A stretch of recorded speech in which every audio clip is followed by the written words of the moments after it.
আয় হ্যাঁ রে ভাই, তেল নাই। ওই ভাই, তেল নাই, তেল লাগবো নি? পাইপ আছে? পাইপ পাইপ আছে? পাইপ আছে? পাইপ নেই আপনার কাছে? পাইপ থাকলে নামাই দিতে পারতাম। হ্যাঁ, এখন তো পাইপ তো নাই, কি করবেন? পাইপ ব্যবস্থা করতে পারবেন? বল, আমারটা তো ইয়ে এফআই নামবো না এমনি। এটা কাজ করেন, ওইখান থেকে একটা পাইপ কিনে নিয়ে আসেন। কারণ কি করার।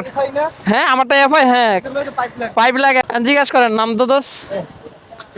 একজন বাইকার যদি বাইকারের কষ্ট না বুঝে, বর্তমানে ভাই আমরা বাইকাররা যে কষ্ট ফেস করতেছি, জাহাঙ্গীর গেটের এক সিরিয়াল একদম জাহাঙ্গীর গেট ছাইরা গেছে গা।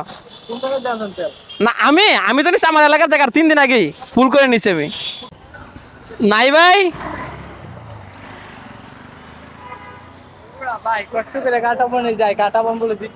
কাটাবন তেল দিতেছে, আপনি এত দূর যাবেন কষ্ট করে? পাইপে একটা ব্যবস্থা করা যাইতেছে না? ওনারা বলছেন ওনাদেরকে নাই, আপনি ইয়া বিক্রিও করবে না?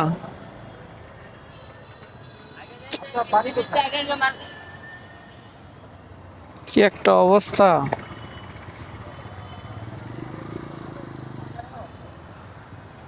এটা তো নামানো তো আর পসিবল না ভাই। আচ্ছা ভাই, তাহলে কি করার, চাইছিলাম হেল্প করতে, আমার ছিল, আমার ভুল আছে ট্যাঙ্কে। আমি যদি একটা পাইপ থাকতো। কষ্ট লাগলো, কিছু করার নাই। বাইরে হেল্প করতে পারলাম না পাইপের জন্য। নিয়ত ছিল টাঙ্কিতে আমার ফুল তেল, তো ভাবছিলাম যে বাইরে একটু হেল্প করি, কিন্তু পারলাম না। জিনিসটা খুবই খারাপ লাগলো। ভাই ধাক্কায় ধাক্কায় নিতেছে, এখান থেকে কাটাবন পর্যন্ত ধাক্কায় নিবে, জ্যামের মধ্যে গাড়ি ধাক্কান যে কি কষ্ট। হ্যাঁ, আমাদের দেশের কিছু কিছু দোকানদার আছে, তাদের কাছে হেল্প চাইতে গেলে মনে হয় যে কি না কি চাই লাইছে, ওগো মনে জায়গা সম্পত্তি লেখে আনতে গেছিল। ওই লোকে গেল পাইপ আনতে, ওনার সাথে নাকি ব্যবহার ঠিক করে নাই। তো উনি আবার, আমি বললাম যে ওনাদের কাছে পাইপ নেই, বললো যে ভাই ব্যবহার ঠিক না।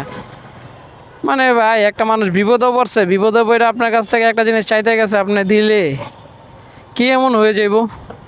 তো এই বিপদে তো আপনি নিজেও একদিন পড়তে পারেন।